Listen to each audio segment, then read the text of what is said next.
नमस्कार।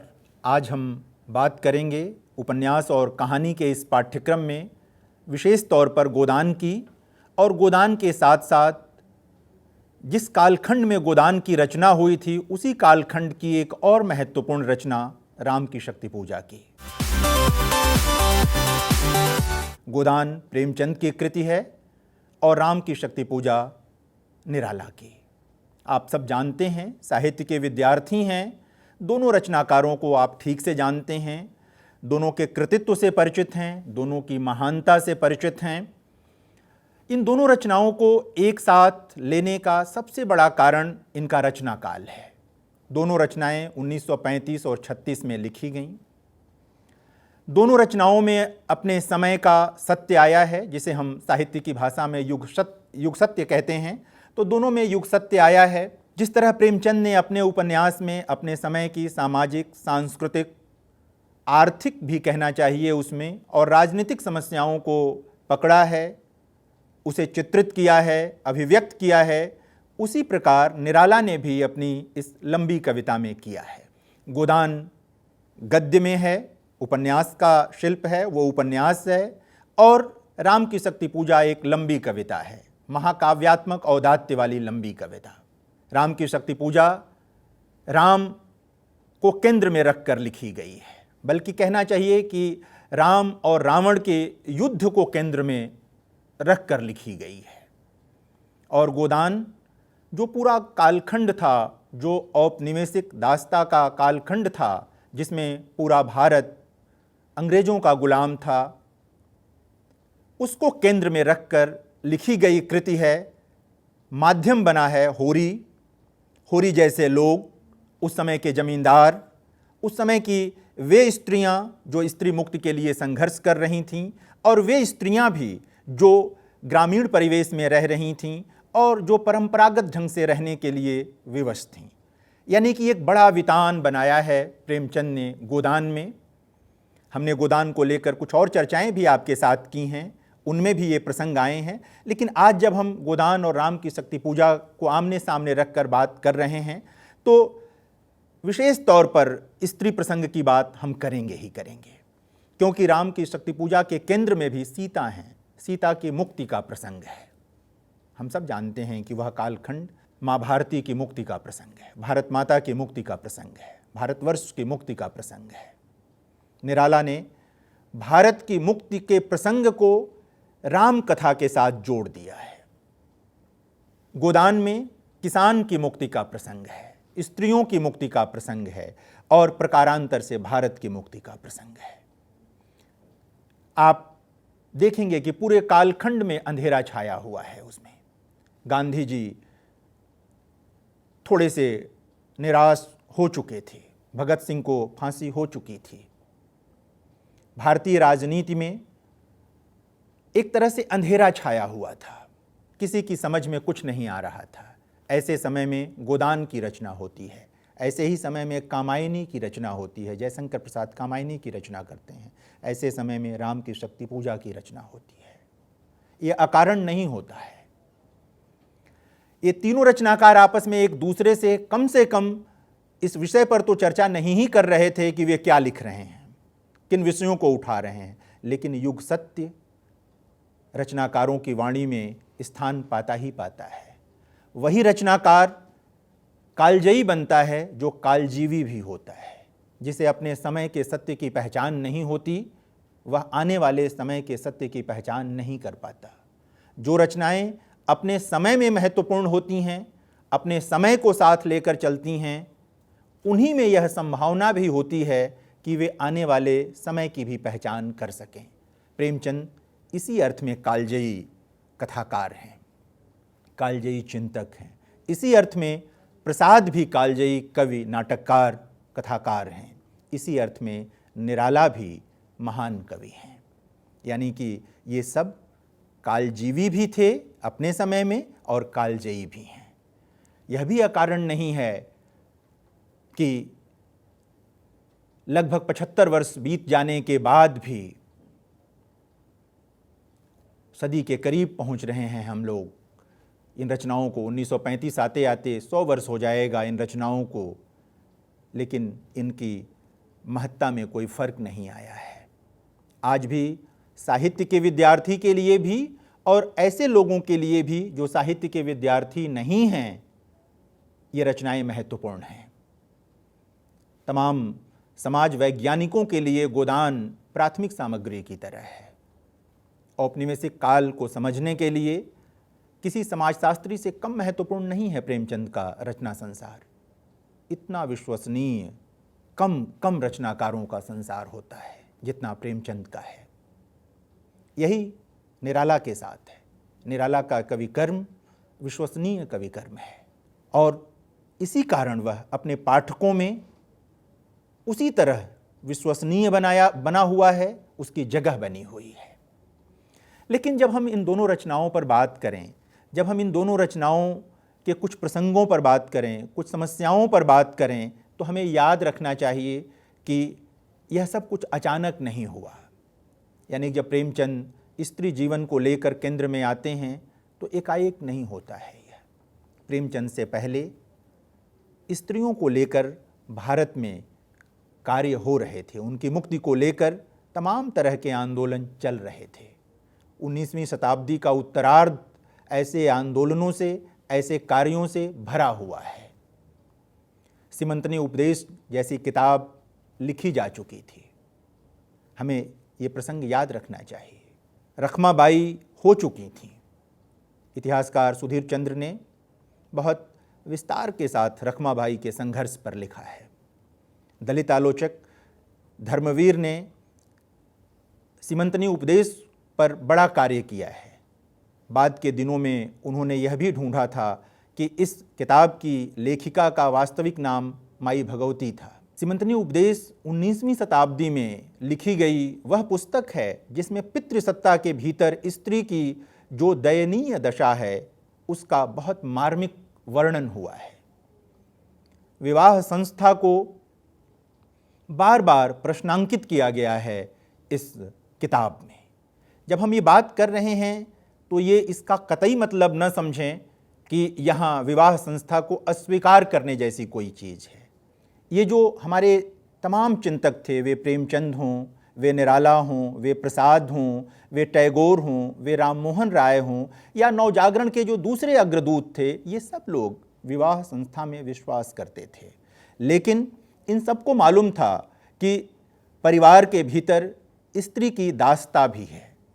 स्त्री स्वतंत्र नहीं है। स्त्री को वह अधिकार वहाँ नहीं मिल पाए हैं जिसकी वह हकदार है। इसलिए ये प्रश्न खड़े किए जा रहे थे। हम आज ये कह सकते हैं कि बहुत हद तक नवजागरण के अग्रदूतों ने जो ज्योति जलाई थी उसका प्रकाश फैला है। यह दास्ता कम हुई है। स्त्रियों को उनके अधिकार मिले हैं। सीमंतनी उपदेश की लेखिका अगर आज होती या उस तरह का भावबोध जिनके भी मन में कभी रहा, वे लोग आज की बदलती स्थिति को देखें, समझें तो उन्हें प्रसन्नता होगी। शायद यह सुकून भी हो, शायद यह यकीन भी हो कि चीज़ें समय के साथ बदलती हैं और बदली हैं और सकारात्मक दिशा में बदली हैं। जब प्रेमचंद आते हैं तो उनके पीछे ये सब दिखाई देता है। उनसे पहले लगभग उनके साथ साथ रामेश्वरी नेहरू इलाहाबाद में स्त्री दर्पण जैसी पत्रिका निकाल रही थी, गृहलक्ष्मी जैसी पत्रिका निकल रही थी, जिसमें उन दिनों स्त्री चेतना के आलेख छपते थे, स्त्री को मुक्त बनाने वाले आलेख छपते थे। और जब हम मुक्त कह रहे हैं तो यहाँ भी इसका अर्थ स्वाधीनता के अर्थ में लीजिए। मुक्त का मतलब स्वाधीन होना, यानी स्त्री को वे अधिकार मिलना जिसे एक मनुष्य होने के नाते उसे मिलना ही चाहिए। जिस तरह हम पुरुष पर विश्वास करते रहे, इन सभी स्त्रियों का ये संघर्ष था। इन सभी नवजागरण के अग्रदूतों का ये संघर्ष था कि जिस तरह हम पुरुषों को पढ़ने का अवसर देते हैं, अपने व्यक्तित्व के विकास का अवसर देते हैं, उसी प्रकार से स्त्रियों को भी पढ़ने का अवसर मिलना चाहिए, व्यक्तित्व के विकास का अवसर मिलना चाहिए। आज ये सब हो रहा है। नवजागरण, जैसा कि मैं अभी निवेदन कर रहा था, उसका जो मूल मंतव्य था वह सफल हो रहा है। तो जब प्रेमचंद लगभग 1900 ईस्वी के आसपास हिंदी और उर्दू लेखन की दुनिया में प्रवेश करते हैं। आरंभिक तौर पर उर्दू के रचनाकार के रूप में, बाद में हिंदी में आते हैं और दोनों भाषाओं में वे एक कह सकते हैं कि एक ऐसी जगह बनाते हैं जिसकी कोई मिसाल नहीं है। इन दोनों भाषाओं में प्रेमचंद के बिना कोई बात नहीं हो सकती, न हिंदी में न उर्दू में। जब निराला आते हैं, निराला की भी स्थिति यही है कि निराला के बिना आप हिंदी कविता पर कोई बातचीत नहीं कर सकते। आधुनिक युग के हिंदी कविता के वे सबसे बड़े नायक हैं। उसके बाद ही पंक्ति शुरू होती है, निराला के बाद ही पंक्ति शुरू होती है। तो ऐसे दो रचनाकारों की कृतियां हमारे पास हैं, राम की शक्ति पूजा और गोदान। आप देखें कि किस तरह गोदान का जब आरंभ होता है तो कैसे होरी के साथ आरंभ होता है। एक निराशा का वातावरण दिखाई देगा। होरी कहता है कि जब आपकी गर्दन किसी की टांगों के नीचे दबी हुई हो तो उसे सहलाते रहने में ही भलाई है। यह कोई प्रसन्न हो सकता है कि व्यवहारिक बुद्धि की चीज़ है, लेकिन प्रेमचंद व्यवहारिक बुद्धि का प्रदर्शन नहीं कर रहे थे। प्रेमचंद यह बताना चाहते थे कि यह शोषण का तंत्र है। एक किसान जो रात दिन मेहनत कर रहा है, एक किसान जो अन्न उपजा रहा है, ऐसी क्यों कर व्यवस्था है कि उसे किसी का पैर सहलाना पड़े? ऐसी क्यों कोई व्यवस्था है जिसमें जमींदार उसका लगातार शोषण करे? प्रेमचंद ये प्रश्न गोदान के बिल्कुल आरंभ में उठा देते हैं। एक तरह का जो सामाजिक, सांस्कृतिक और आर्थिक अंधेरा था उस दौर का, प्रेमचंद एकदम आरंभ में ही उस पर प्रश्न खड़ा कर देते हैं। राम की शक्ति पूजा का आरंभ होता है राम रावण के पहले दिन के युद्ध के साथ। पहले दिन का युद्ध समाप्त होता है। निराला लिखते हैं, रवि हुआ अस्त ज्योति के पत्र पर, लिखा रह गया राम रावण का अपराजेय समर आज का। सूर्य डूब गया है। राम और रावण का युद्ध जो है वह पहले दिन का समाप्त हो गया है। रवि का अस्त होना आप प्रतीक की तरह देख सकते हैं। गांधी निराश हैं, जैसा कि मैं अभी आपसे निवेदन कर रहा था। भगत सिंह को फांसी हो चुकी है। सारे स्वतंत्रता सेनानी लगभग उस स्थिति में हैं कि कोई राह नहीं सूझ रही है। अंधेरा छाया हुआ है। रवि के अस्त होने के बाद, सूर्य के अस्त होने के बाद अंधेरा ही होता है। निराला इस सत्य को पकड़ते हैं कि चारों तरफ भारत में अंधेरा छाया हुआ है। गांधी चुप, भगत सिंह जा चुके हैं और सारे स्वतंत्रता संग्राम सेनानी चुप। यही बात पकड़ते हैं प्रेमचंद भी अपने वहाँ। तरीका अलग है, प्रसंग अलग है, कहने का ढंग अलग है, विषय वस्तु अलग है।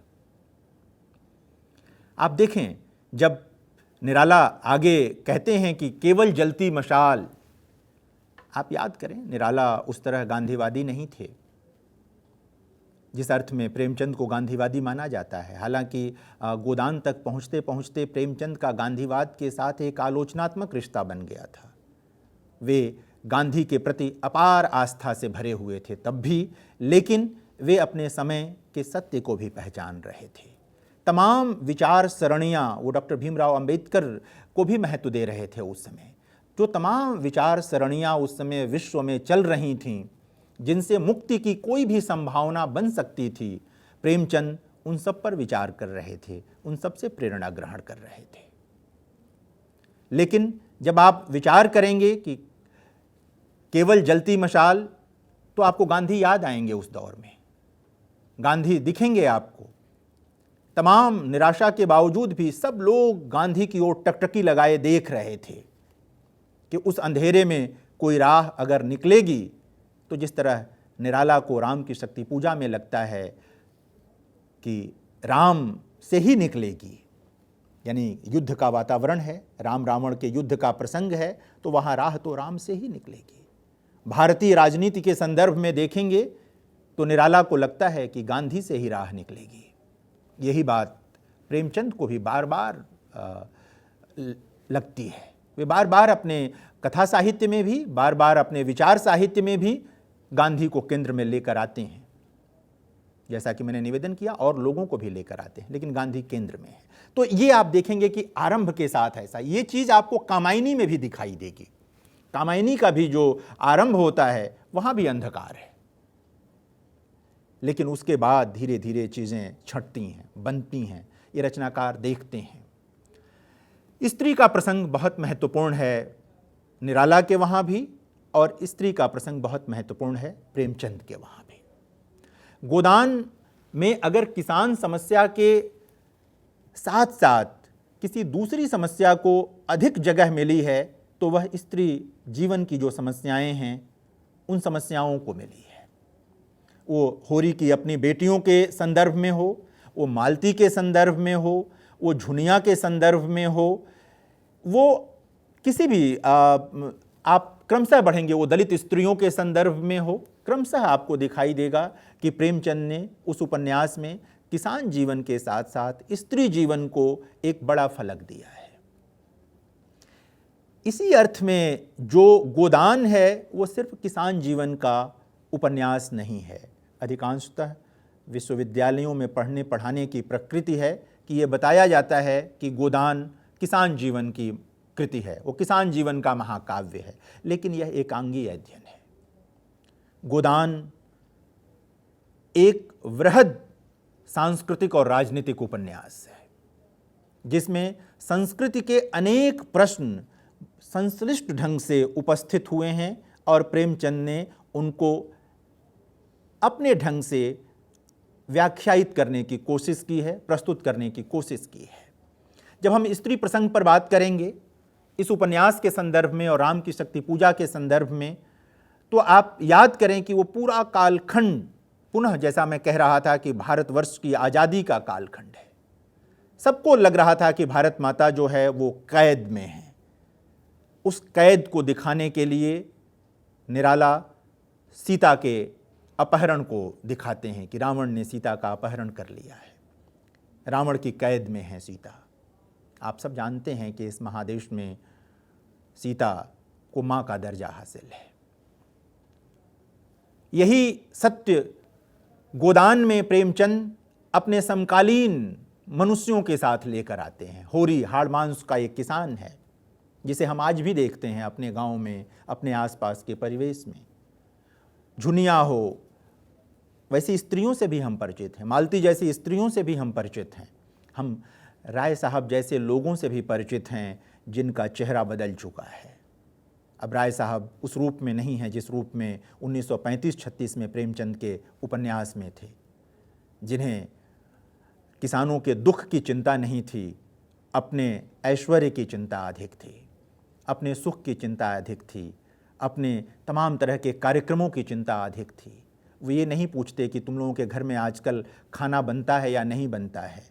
वे ये कहते हैं कि तुम्हारे गांव से मुझे इतने रकम की उम्मीद है, 500 रुपये की रकम की उम्मीद है, 100 रुपये की रकम, जब जैसी ज़रूरत हो की रकम की उम्मीद है, ताकि वे अपने मनपसंद कार्यक्रमों को चला सकें, कर सकें, उनका आयोजन कर सकें। प्रेमचंद इस पर प्रश्न उठाते हैं, दृश्य उपस्थित करते हैं आपके सामने, और आपको खुद समझ में आ जाता है कि उस किसान से राय साहब बात कर रहे हैं जिसके शरीर पर पूरा पूरा साबुत कपड़ा नहीं है, पैबंद लगे कपड़े जो पहनते हैं। उन किसानों से कहते हैं कि हमें इतना लगान चाहिए, हमें ये चाहिए। तो कैद के कितने रूप हैं? भारत माता की कैद का ही एक रूप यह है। अंग्रेज और किसान, अंग्रेज उस समय शासक थे, तो शासक और किसान के बीच में ये जो दूसरा वर्ग था जमींदारों का, प्रेमचंद इसको प्रश्नांकित करते हैं। जब हम किसी अगली कक्षा में किसान जीवन और प्रेमचंद पर बात करेंगे तो हम विस्तार से बात करेंगे इस पर कि प्रेमचंद इस जमींदार वर्ग को किस रूप में व्याख्यायित करते हैं। यहाँ संकेतवश कि राय साहब, प्रेमचंद जब राय साहब को लेकर आते हैं तो वो किसी दुविधा में नहीं हैं। वे राय साहब या जमींदार वर्ग की पहचान कर चुके हैं, उनमें कहीं उनको दुविधा नहीं है, और यह पहचान वे प्रेमाश्रम के दौर से कर रहे हैं, यानी कि 1918 से कर रहे हैं। वो लगातार 18 वर्ष बाद का उपन्यास है, 36 में आता है गोदान अपने असली रूप में। तो ये चीज़ है। जब स्त्री की बात आती है, आप देखें कि गोदान का आरंभ ही होता है और वहाँ पर जो झुनिया है वो बात करती है गोबर से और कहती है कि वो विधवा है, बाल विधवा है, लेकिन गोबर से मिलती है। बाद में गोबर से उसका विवाह भी होता है। गोबर से कहती है कि मैंने अपने पति से कह दिया था कि यदि पुरुष दूसरी स्त्रियों के पीछे भागेगा, कहने का उसका जो आशय है वो मैं आपको बता रहा हूँ कि यदि पुरुष दूसरी स्त्रियों के पीछे भागेगा तो स्त्री के भी मन में जो आएगा वो करेगी। ये अपने समय से बहुत आगे की बात थी। प्रेमचंद ये बताना चाहते थे कि जो पुरुष अपने लिए चाहता है, अगर वो ज़्यादा जोर जबरदस्ती करेगा तो स्त्री भी अपने लिए वो चाह लेगी। हालांकि झुनिया का यह मंतव्य नहीं है, बाद में वो बहुत आदर्श किस्म की पत्नी बनती है, जो कि और बहुत परंपरागत किस्म की बनती है। शायद प्रेमचंद ये दिखाना चाहते थे कि यह भी एक सत्य है भारत का, इसलिए दिखाते हैं। वो एक चीज़ लेकर आते हैं।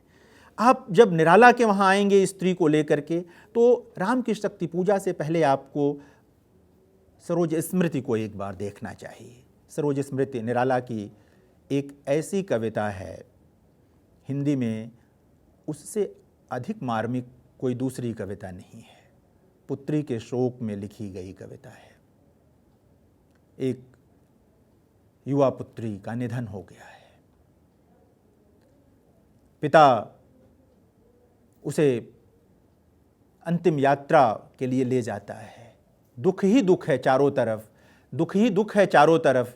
ऐसे में निराला याद करते हैं और कहते हैं कि निराला जब कहते हैं वहाँ पर कि धन्य मैं पिता निरर्थक, तेरे हित कुछ कर न सका, जाना तो बस अर्था गमो पाए, पर रहा सदा संकुचित काय।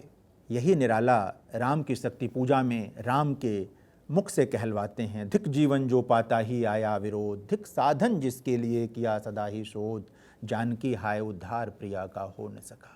बेटी के संदर्भ में कहते हैं कि पिता का दायित्व नहीं निभा पाया। और सिर्फ अपने पिता की बात नहीं है, सही है कि उन्होंने पुत्री के शोक में लिखा था, लेकिन यह उस युग के, उस समय के करोड़ों पिताओं की बात थी कि पिता अपने दायित्व का निर्वाह नहीं कर पा रहे थे। अगर ऐसा कर पाते तो प्रेमचंद को निर्मला लिखने की ज़रूरत नहीं पड़ती। प्रेमचंद के होरी को अपनी बेटियों की बेमेल शादी नहीं करनी पड़ती। मतलब विवाह से लेकर जीवन के अन्यान्य प्रसंगों में स्त्रियों के साथ जो व्यवहार हो रहा था, जो आचरण हो रहा था, ये दोनों रचनाकार उसको प्रश्नांकित करते हैं। दोनों की पीड़ा है कि स्त्रियां मुक्त नहीं हैं, और स्त्रियां मुक्त हों, स्त्रियों को आज़ादी मिले, एक सामाजिक आज़ादी मिले, तो जाहिर है कि भारतवर्ष की वास्तविक आज़ादी का स्वरूप बनेगा। यानी औपनिवेशिक सत्ता से भी आज़ादी, और जो एक सामाजिक संरचना है, सांस्कृतिक संरचना है, उससे भी आज़ादी का मामला। धीरे धीरे आज़ाद भारत में हमने इन चीज़ों को प्राप्त किया है, स्वाधीन भारत में हमने इन चीज़ों को प्राप्त किया है। आप देखेंगे कि जो विलाप सरोज स्मृति में निराला कर रहे हैं, वही विलाप होरी करता है गोदान में, जब उसको लगता है कि लोग चौराहे पर उस पर हंस रहे हैं, उस पर थूक रहे हैं कि इसने बेटी का बेमेल विवाह कर दिया था। उसे गहरी पीड़ा है। उसके कुछ दिनों बाद ही वो पछाड़ खाकर गिरता है और मर जाता है। दोनों कृतियों में जब आप इस तरह विचार करेंगे, अंधेरे पक्ष को लेकर, राजनीतिक पक्ष को लेकर, सांस्कृतिक पक्ष को लेकर, स्त्रियों के पक्ष को लेकर विशेष तौर पर, तो आपको अद्भुत साम्य दिखाई देता है। दोनों की पीड़ा दिखाई देती है कि एक जैसी पीड़ा है कि स्त्रियां कब मुक्त होंगी इस समाज में, कब उनको वास्तविक स्वाधीनता मिलेगी हमारे समाज में। इन दोनों कृतियों के अंत को लेकर कोई कह सकता है कि एक जैसी नहीं है दोनों कृतियाँ, दोनों का अंत अलग अलग है। गोदान का होरी हार जाता है, उसे हारना ही था। उस समय अगर एक किसान जीत जाता, यदि उस समय एक किसान को प्रेमचंद खुशहाल किसान दिखा देते, तो यह अवास्तविक होता, असत्य होता। तब क्या, आज तक स्थितियां बहुत नहीं बदली हैं। किसानों के संबंध में हम तरह तरह की सूचनाएं पढ़ते रहते हैं, सरकार कोशिश करती रहती है, लेकिन स्थितियां अभी बदली नहीं हैं। तो प्रेमचंद जो दिखा रहे थे वह वही दिखा सकते थे, लेकिन निराला के पास यह सुविधा नहीं थी। निराला ने राम कथा का आश्रय लिया था, राम और सीता की कथा का आश्रय लिया था। उन्हें अंत उसी तरह दिखाना था जब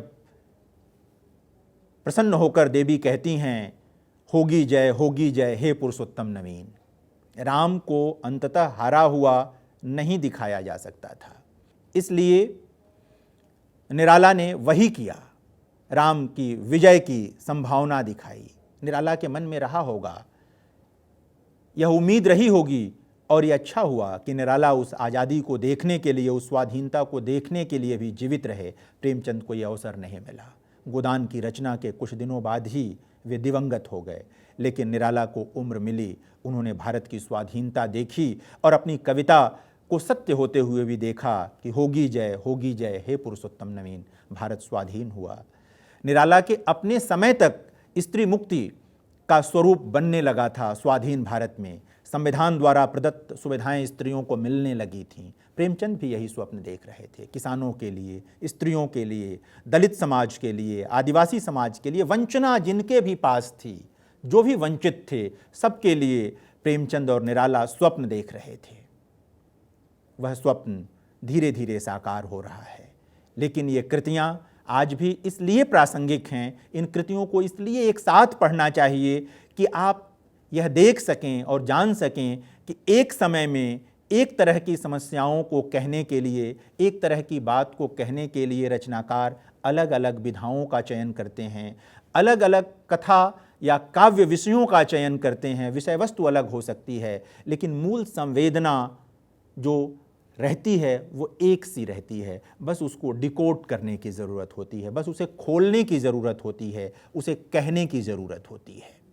तो जब भी आप प्रेमचंद के वहाँ स्त्री जीवन को लेकर कोई विचार करें, निराला के वहाँ जब कोई आप स्त्री जीवन को लेकर विचार करें, तो यह ज़रूर देखें कि यह सिर्फ इनसे नहीं शुरू होता, इनके पीछे भी एक पृष्ठभूमि है। इन्होंने उसे और उज्ज्वल बनाया और धारदार बनाया और अग्रगामी बनाया, यह इनकी विशेष भूमिका है। उसको और वैचारिक तीक्ष्णता प्रदान की इन रचनाकारों ने, और एक रचनाकार के तौर पर जिन विधाओं में ये लिख रहे थे उपन्यास या कविता में, उन विधाओं को भी इन्होंने वह ऊंचाई दी कि इन दोनों कृतियों के बिना आप न उपन्यास पर बात कर सकते हैं, न कविता पर बात कर सकते हैं। निराला का जिक्र आते ही राम की शक्ति पूजा का स्मरण हो आता है, और प्रेमचंद और गोदान तो एक दूसरे के पर्याय हैं। दूसरी भाषाओं के लोग भी, भारत से बाहर के लोग भी जब प्रेमचंद का जिक्र आता है तो गोदान को ही याद करते हैं। हालांकि प्रेमचंद ने गोदान के समानांतर भी अन्य बहुत महत्वपूर्ण कृतियाँ लिखी हैं। रंगभूमि जैसी कृति लिखी है, प्रेमाश्रम जैसी कृति लिखी है, और अनेक ऐसी कहानियाँ लिखी हैं जिन पर सदा सदा गर्व किया जा सकता है। धन्यवाद।